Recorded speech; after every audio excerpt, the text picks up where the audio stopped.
This is Real Estate Underground. Greetings and salutations, Real Estate Undergrounders. It's Ed Matthews again with the Real Estate Underground. I am really excited about this conversation, mainly because I'm a confessed real estate geek. My kids think I'm actually a dork, which is kind of the next level, but they might be right. But the gentleman that we're interviewing today, Dorian Lam, he is the defender of the deal and someone that, I have been following for quite some time. And I thought that given his experience and his view across the marketplace, it would be invaluable to our audience to have a conversation with Mr. Lam and learn at the foot of the title master. How are you, sir? Nice. Welcome to the show. I'm reacting to you calling me master. Thank you for that. And thank you for the introduction. I'm looking forward to being part of something underground. Yes. Back in the days of being underground meant something cool. Not to say that this isn't, but the underground is different for us now, and I'm happy to be part of some level of underground capacity. Yeah, I like to think we're cool. Although, if like I referred to earlier, if you ask my teenager daughters, neither of them will tell you I'm cool. So, to each their own. So Dorian, for those folks out there that, don't necessarily do business in the New York tri-state area and may not know who you are and what you do, why don't you step us through Cornerstone and how you got into this business and how we got to today? Yeah. So my name is Dorian Lam, and I'm a born and raised New Yorker. I've been here all my life. I went to NYU and came out as a management consultant and did some consulting work for the Big Four at the time, for Fortune 100 companies. And my journey into real estate, and even more specific, title insurance, was not planned at all. It was through acquisition. And it allowed me to consult in the title insurance space. And I had spent over a decade in the back office and had an opportunity later on in my career to learn the front office side of it and eventually become an owner of my own company, which is Cornerstone. So that's kind of how I ended up where I am, because it's funny. I often get the story of when I start by saying I was a management consultant, they always immediately say, "How did you end up in title insurance?" Right. It was completely unplanned, but as I guess we'll dig deeper into later in our conversation, it's actually been I've been very fortunate to be where I am now.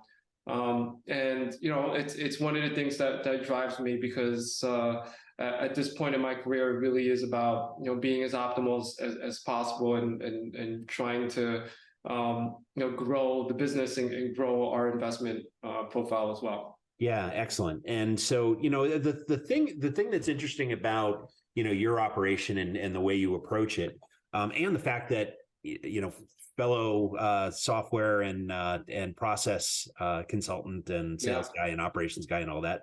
The idea that you would go from helping Fortune 100 companies to smooth their operations to running your own business. It's all about business systems, right? And making sure that the value chain gets connected so that you can operate efficiently, right? So as far as but the thing about your operation and the thing that I personally respect so much is that first off, you have a broad view into the marketplace. Like I was talking with a gentleman who's starting a job at one of the really high end lenders, and I said, one of the things that you have that I don't have is a view into the entire market, which I value as an investor, right? And because that person and you see so many deals over the span of a day, week, month, quarter that I just don't see until they're already transacted at best, right? And so that's one of the things that we were talking before we got on, and it hadn't occurred to me that you are a genuine gold nugget resource in terms of picking up the phone and calling Dorian and saying, "Hey man, what have you seen in the market lately? What's going on?" Right? Yeah. What's interesting, and handle both residential closings and commercial closings. So we do have a nice reference as far as the type of deals that are closing, where they're closing, who's involved with them, what lenders are active, what lenders are not, the types of lenders that are now becoming prolific at any given point in time. Are they private lenders, are they regional banks, are they institutional lenders? And we also get a profile of the asset class that is closing more frequently, and even within that asset class. So if we talked about multifamily per se, saying things like we see a lot of student housing, we see some senior housing, or we're seeing a lot of luxury condos, so on and so forth. So yes to what you said, and in taking a step back, and again, consultant mind, what's the logic behind this? Was that, in a way, we're a hub to real estate closings. And what I mean by that is, we're one of the entities or parties that has the ability to interact with everyone that's involved in a closing. So whether it be the buyer, the seller, the lender counsel, the land use attorney, whoever it is that's involved in the transaction, we have a reason to at times reach out to them. For clearance matters, curative matters, for clarification on certain components. And when you take a step back and see it in that way, it wasn't obvious at the time, but it became obvious when we said, we actually have a lot of touch points. And, if we're paying attention, it's not just about giving an insurance product and providing title insurance. If there's a way we can contribute to either market intelligence or in some way provide content around that, then we will, and from that, open doors in a different way from us, where we not only just provide title insurance. Now, some of our operators have become friends. They started off as prospects, became clients, and have become friends, and now we either spitball on ideas. We get the opportunity to invest in their deals. We get the opportunity to talk to folks like you about finding passive investors and connecting the dots to developers that are closing deals, right? Because that's what a title insurance company does at the end of the day. We actually see the owner, operator, sponsor sitting there signing the document, or now it happens in escrow, but we know who it is and that it's actually them. There's a level of verification and validity that we can offer to the process where, if somebody called me and said, hey, is Ed really the one closing the deals? I can say, yeah, I see a signature right here. I know Ed, we've been doing it for 5, 6, 7, 8 years. And he's returned money to investors all the time. Yes. Good answer. It's for the audience. Thank you. And it's interesting though, because the other part of it is, from an operator perspective, from a attorney, law office perspective, even lenders, who's easy to work with, who's a little more difficult, who's, and, the ability to be able to go from customer, client to friend and be able to trusted advisor is really valuable to me, to be able to pick up the phone, pick your brain, or remember your team's brain and say, hey, I'm thinking about doing this. What do you think? You know this as well as anyone. There's the different, legal fees can accumulate pretty quickly, right? Indeed. Not to pick on attorneys here, but we have become a resource from that perspective as well, which is, look, I have a transactional real estate attorney, but I'm about to go into a joint venture with a church. Like, I need a referral here, and I don't want to pay whatever X white shoe law firm, dollar. They're not institutional. They want to use somebody that we know that's in the industry that is more efficient from the perspective of being able to advise and consult them. And that's on the commercial side. And, access agreements, we get asked a lot. Condo documents, which attorneys are good for a certain scenario. And it also resonates on the residential side, where any of our friends, our own family will say, I don't have a real estate attorney. I'm about to, buy a piece of property. Do you have any referrals? And we've become a resource on that end too, because we're literally on an email chain or closing with other residential real estate attorneys that can speak to who's responsive, who's not, who doesn't cover a certain area, who does. the last thing you want to do is to use an attorney that say is very effective in New Jersey and have them close, something in New York where the rules and the matters and the nuances can be different. Two different so worlds. that's where we can come help, where we kind of are really an advisor that, and we're not charging advising fees, right? We're a title company at the end of the day, but that we can be a resource to that. Yeah. So tell me about, from an operational perspective, I former management consultant. So, obviously you're very systems oriented, and I'm curious about not only the systems that you've put in place over time to be able to operate, but, when you look at an operator, somebody like me or a similar firm, what are some of the systems that you see that make it a lot easier for us to be able to, someone like us to be able to close transactions working with, your firm and obviously the buyers or sellers? Yeah.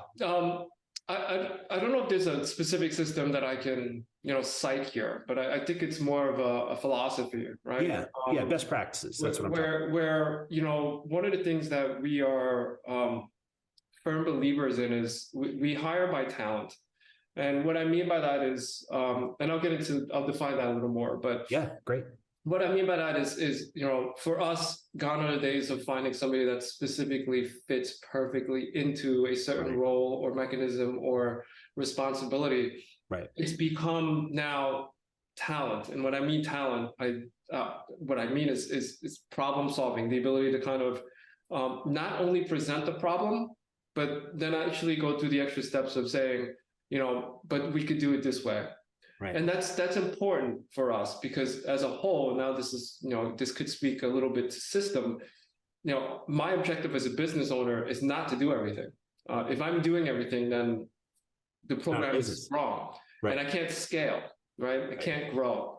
So the idea is to empower those with talent, with problem solving ability, to give them the liberty to understand what we're trying to accomplish. So here's the mission. Here are the goals. I'm not going to pretend to know it the best. I know a way to do it, but I really want you here to figure out either, is this the best way? Is there a better way? Or are there things that can complement? Yeah. So, the old saying was, if it ain't broke, don't fix it. Yeah. I don't subscribe to that. Me neither. What I subscribe to is that a process can always become better. Absolutely. Right. And times, technology, all of it changes. So if it works for us today perfectly, who's to say that in a year it can't work better?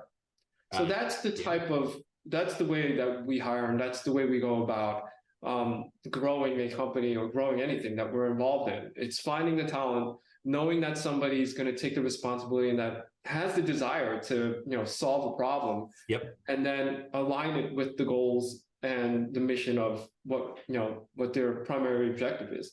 Yeah. So again, I don't pretend to know it the best. I know a way to do it.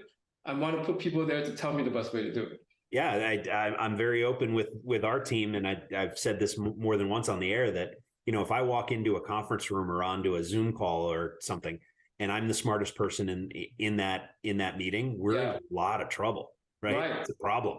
Right, I've said the same thing, Ed. So we're on the same page with that. You do not want me to be the smartest guy in the room. No, if you're looking for me to figure everything out, we're gonna have problems.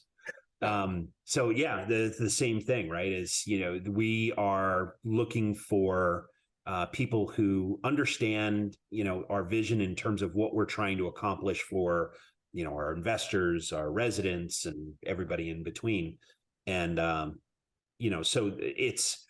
Somebody gave me some advice a while ago, and what they said was, you want to hire. So talent is really important, right? You want to hire passion players, not paycheck players, right? You want to hire people that buy into the vision of the business and will execute and help the business grow, evolve, change. Because like you said, it's a dynamic environment. I mean, there's new best practices and technology and ways of doing things that, go on, retweet on Twitter and see all the guys all the people out there, throwing around ideas. it's mind-boggling, how people operate. And I look at a situation like that, and I'm always looking to pluck that little gold nugget and go, wow, we can apply that to our business, right? And Yeah. I want to, like you, I want to empower our team to do the same thing, right? Yeah. Doesn't have to be my way. It just has to. We have to find the best way.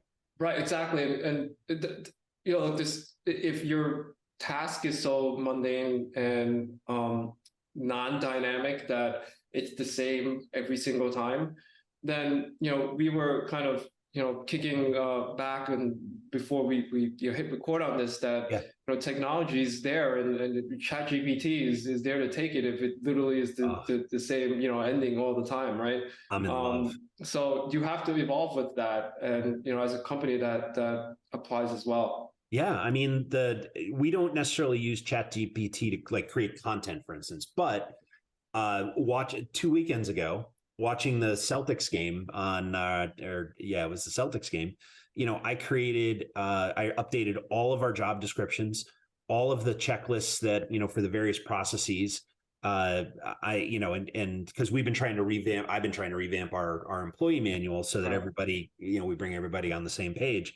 And, on Monday morning during our team meeting, I'm passing them all out and saying, okay, tell me what I got right, fix what I got wrong.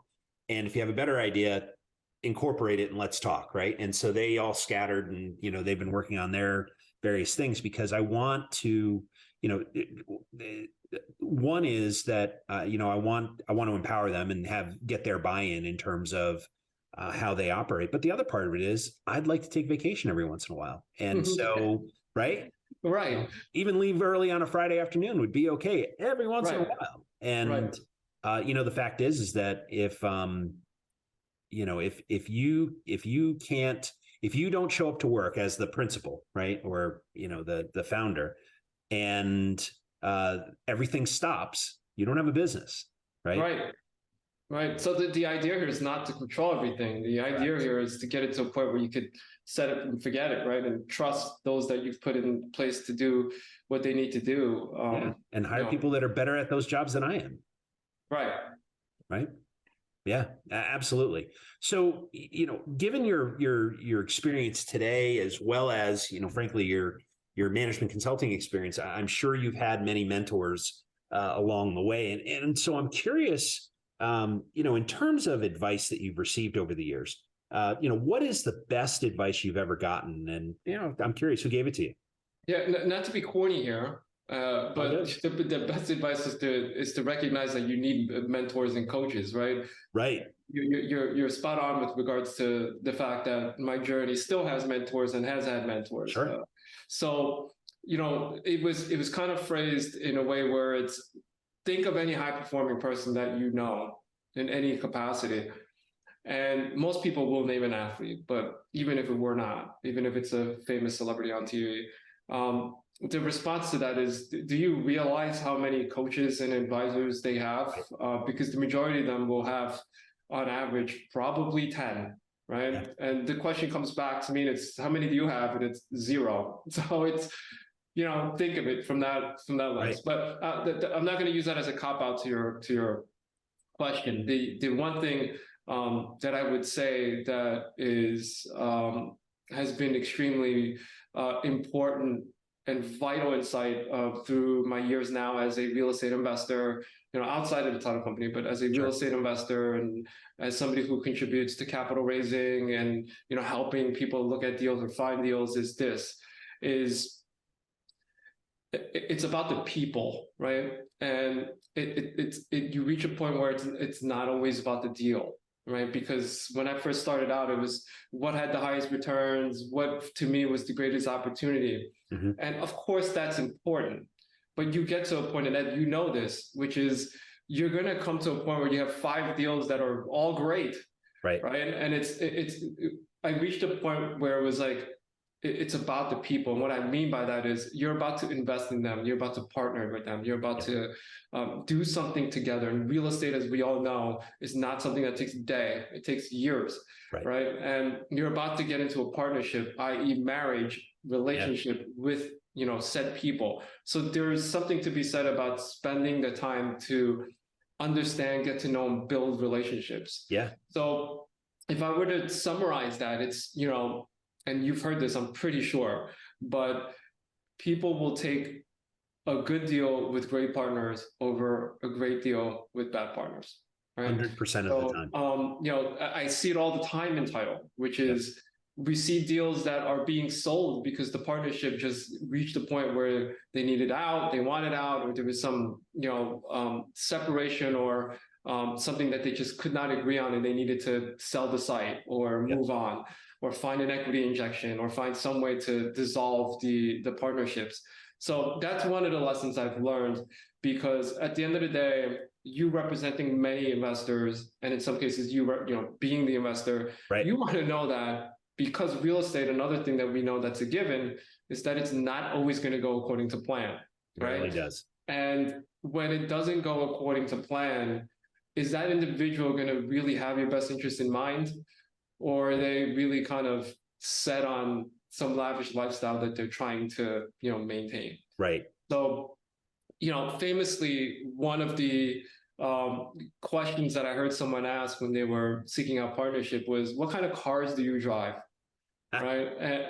And look, not to hate on people with exotic cars, because that's great. Hey, I think exotic cars are great, but if you have 10 Lamborghinis in your garage, there could be some misalignment depending on the type of investor and person, of course, that you are. Right. But it's just an example of just getting to know people, to know that you're aligned, to know that when things go wrong, that person is going to be accountable for what they said. Yeah. So for the record, I drive a Ford 2019 Ford Expedition with about 92,000 miles on it. There you go. Rid of it. I love it. So I hear you. It's interesting. The you use the marriage metaphor, and I 100% agree. Right. Anyone that I'm looking to do business with, we're going to date first, right? We're going to get to know each other because the fact is that every property, every project has a curveball, every single one of them, without a doubt, right? And you learn a lot. My grandfather always used to say, you learn a lot about people in two very specific situations. One, when there's a pile of money on the table, and the second one is when the stuff hits the fan, right? Yep. Everybody reverts back to who they are. And so if you have that understanding of, the person or the group sitting in front of me, we operate from the same value system. We're going to do the right thing, even if no one's paying attention. You got to know that before you go to the altar and trade your vows, right? And my examples were kind of on the equity side. It trickles down to your lender as well, and the debt, right? Because they're your partner in it. If you think about it, they're depending on leverage, they're your biggest investor. Yeah. So they're going to work with you if things don't go exactly according to plan, or they're going to give you a very hard time, right? So those are important matters. So the insight, through mentors and advisors and experience has been that it really is about the people. Right. Yep. Especially a time when everybody's trying to either work from home or, create this element where, you have a trusted, of your blockchain, so on and so forth. There's, roles for that. But in general, real estate is still a people-driven business, right? Team sport. It's a relationship-driven business. It still is. And even no matter how perfect the platform is, you still want to be able to be on the other side of that individual that you're about to give your hard-earned money to, or that a bank's about to give other people's money to. Right. So you have to be able to feel the energy. You have to feel get an idea of the type of person that they are. So true. I agree. So, one of the theories that I have, and I try to test it with every person that I meet here on the show, is that leaders are readers. And so, you being the principal at your firm, me at mine, I know most of the principals that I've met over the years are voracious readers. And these days, it doesn't necessarily mean picking up a book, right? It doesn't have to be a tangible book, but it does, because it can be conferences, it can be YouTube videos, it can be podcasts that you listen to, it can be audio books or, real books. So I'm curious, about two things. One is, what are you paying attention to these days in terms of topics and types of information you're pulling in, and then specifically, who's the author or the creator behind it? Who are you paying attention to? Yeah, so I'm a subscriber of all the mediums that you just described, right? So I am old school in the sense that I do like to have physical copies, and for me, I guess it means I'm exercising my eyes and still, maintaining my literacy. Right. But I also do during drives or walks or whatever it is. I'll ebook, I'll listen to podcasts, so on and so forth. So this is a loaded question. I feel like you could probably have a whole separate topic on this. Sure can. Yeah. I'm going to just go with what I'm consuming now in general. And one of the things that I'm very passionate about is wellness, right? And I use the word wellness and not fitness because most of the time when I say fitness, people just associate it with physical fitness. Right. That's a component of it, but wellness also embodies mental fitness and a happy life, a happy balance, family, a happy company, happy employees. Yep. So I focus a lot on, or now at least, my content is in that area. So I'm a firm believer that if we're going to be good husbands, fathers, owners, investors, anything, that you have to be well in general. So anything that helps me figure out, understanding sleep better, understanding relationships better, understanding spirituality better, is what I'm consuming now. So I'll throw some names out there on the podcast front. Andrew Huberman is huge in the brain and the neurological space. Andy Galpin is a guy that's very physically oriented in terms of movement and biomechanics and what works and what doesn't from a physical fitness standpoint. But that's a part of my life. The other is obviously with regards to the mindset and the habits that help me maintain a level of productivity that I need to have in order to grow a business and grow investment and grow a family. Yep. But let's see, what comes to mind. Habits is a book written by James Clear, Atomic Habits. Atomic Habits, yeah. That's great. Because it does break down things into not even bite-sized, but kind of nano-sized,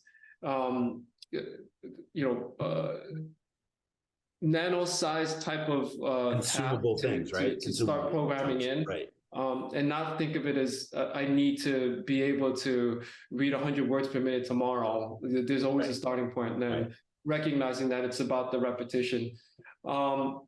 But other authors that I follow from the business front are, Dale Carnegie is a famous one in terms of how to influence people, and then or that may be Robert Cialdini. I'm sorry. Dale Carnegie did How to Win Friends and Influence People. That's right. Yeah, and Influence was the other book you were referring to. Right? Robert Cialdini is Influence, so he's another. So I'm into the psychology of businesses as well, right? So Seth Godin is somebody I follow. But like I said, I'm a bit scatterbrained on this because I feel like we could be and talk about this on end. But you're right. I've been encouraged to read. I try my best to read as much as possible, but I wish I could read more. Well, one of the things that somebody said to me is the answers are out there. You just got to read it. Right. That's exactly right. And, but the other part of it is that, and you alluded to it earlier, is that, the life balance, right? So, I'm curious, when you're not investing in real estate or running your title company, what do you like to do in your private time? How do you spend your time away from the industry? So if it's not family, family's fine. I am, look, I did use the word wellness intentionally, but I am into physical fitness. So I'm usually, there's some event that I'm getting ready for, whether it be a triathlon or a CrossFit event or some of the other fitness things that are out there. It just keeps me very focused, and it helps with decision-making with regards to where I'm spending my time. Right on. So if I feel like there may not be value in something that's being proposed to me, quite honestly would say I'm just going to sleep, because sleep's the most important thing for us, right? Yeah. In order to take on the next day. Right. So that's what I do if it's not family. But I have 2 young kids, so our weekends and our off time are pretty filled. Yeah, I can only imagine. I have teenagers, and my uncle asked me once, well, what are your hobbies? And I said, your nieces. Those are my hobbies. I do what they need me to do. It's mentoring them. Right, exactly. Or, ride to the swim meet or softball game or soccer game or dance practice or whatever, right? Uber. Yeah, exactly. I'm a professional Uber, although I don't get paid for it. So Dorian, hey, I've really enjoyed this conversation, and I appreciate your insights. Thank you very much. If people want to learn more about you or your company, what's the best way for them to reach out and get in touch? Yeah, the easiest way is over the internet. My company Cornerstone is cornerstonelandabstract.com. My personal brand, I'm known as the Defender of the Deal. So if you typed in defenderofthedeal.com, you'll see all the information about me, and that'll lead you to all the Instagram, LinkedIn, and the blog newsletter that we have. On both fronts. You also have an excellent You also have an excellent white paper on your site. When I was preparing for this conversation, we should probably mention that was outstanding. That's right. Thanks, Ed, for bringing that up, and thanks for the kind words on that. But you can go to defenderofthedeal.com and pull my white paper down on there, specifically on how to use title insurance as a tool in your belt, whether you're an investor, or whether you're going to purchase your own property. Right on. Well, Dorian, thank you so much for your time today and all your experience and wisdom. I'm grateful, and it's good to see you, my friend. Thank you, Ed, for bringing back the underground. Yeah, no problem. All right. One show at a time.